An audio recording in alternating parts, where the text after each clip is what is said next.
আগামীতে দীঘায় মসজিদ হবার, মসজিদ করার যে একটা সুকৌশল, সেটা একদম আইন অনুসারে সেখান থেকে যাতে বেরিয়ে আসে, সার্ভে অনুযায়ী তার ব্যবস্থা কিন্তু হচ্ছে।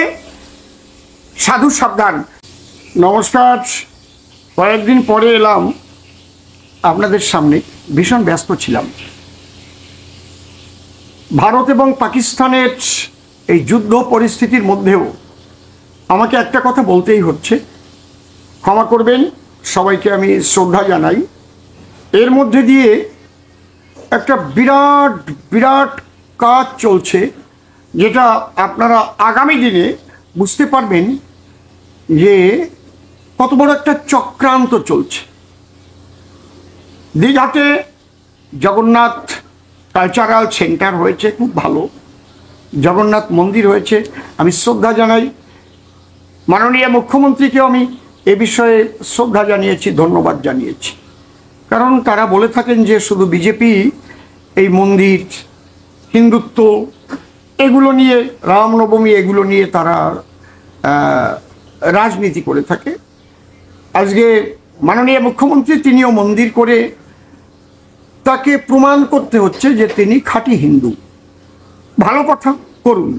কিন্তু ওখানে কি চলছে সেটা জানেন কি আপনারা? আমি একদম গ্রাউন্ড লেভেলে তদন্ত করে আপনাদের রিপোর্টটা দিচ্ছি।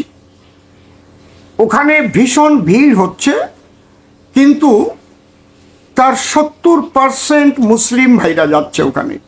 আপনারা ইতিপূর্বে জেনেছেন, তুহা সিদ্দিকী থেকে আরম্ভ করে, আব্বাস সিদ্দিকী থেকে আরম্ভ করে, নওশাদ সিদ্দিকী থেকে আরম্ভ করে আরও মুসলিম সমাজের বড় বড় নেতা নেত্রী যারা, আলেম আউলিয়া যারা, পীরজাদা যারা, তারা বলেছে দীঘাতে কেন সরকারি টাকায় মসজিদ হবে না? ওখানে যদি মন্দির হতে পারে সরকারি টাকায়, তাহলে একটা মসজিদ কেন হবে না? মসজিদ যে হওয়া দরকার সেখানে, এইটা প্রমাণ করবার জন্যই যারাই যাচ্ছে তাদের হোটেলের নাম রেজিস্ট্রেশন করানো হচ্ছে। আপনি দেখবেন 1 বৎসরের মধ্যে, 1 বৎসরও যাবে না, অন্তত 3 মাস পরে এর সার্ভে হবে যে দীঘাতে 3 মাসে কত লক্ষ দর্শনার্থী উপস্থিত হয়েছিল। যখন দেখা যাবে যে যদি 10 লক্ষ হয়ে থাকে, তার 70% মুসলিম সমাজের মানুষ, সেই দিক দিয়ে বিচার বিবেচনা করে মাননীয় মুখ্যমন্ত্রী তখন স্টেপ নেবেন যে তাহলে যেখানে 70% মুসলমান সম্প্রদায়ের মানুষ দীঘাতে যান, সেখানে একটা মসজিদ করা যায়। আমি আগাম বলে রাখলাম, কথাটা মিলিয়ে নেবেন, আপনারা মিলিয়ে নেবেন। আমি একদম গ্রাউন্ড জিরোতে তদন্ত করে কথা বলছি। যদি কারো সন্দেহ হয়, আপনারা ওখানে গিয়ে যে হোটেলগুলো আছে, হোটেলের রেজিস্টার্ড খাতাগুলো দেখুন।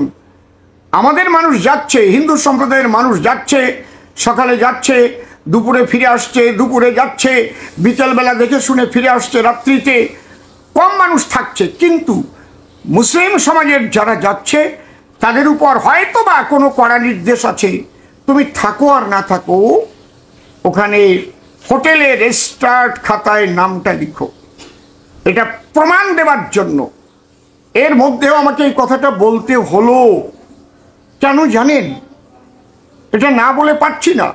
ভারত পাকিস্তানের যুদ্ধ পরিস্থিতির মধ্যে বড় বড় তারকারা, হলিউড, বলিউড, বড় বড় তারকারা, তারা কিন্তু তাদের নিজস্ব মতামত প্রকাশ করেছে, ধন্যবাদ জানাই আমি তাদেরকে। কিন্তু মাত্র 3 জন খান পরিবারের, তারা কিন্তু কোনো রকম কোনো বক্তব্য এ পর্যন্ত তারা পেশ করেনি। আপনারা মিলিয়ে নেবেন।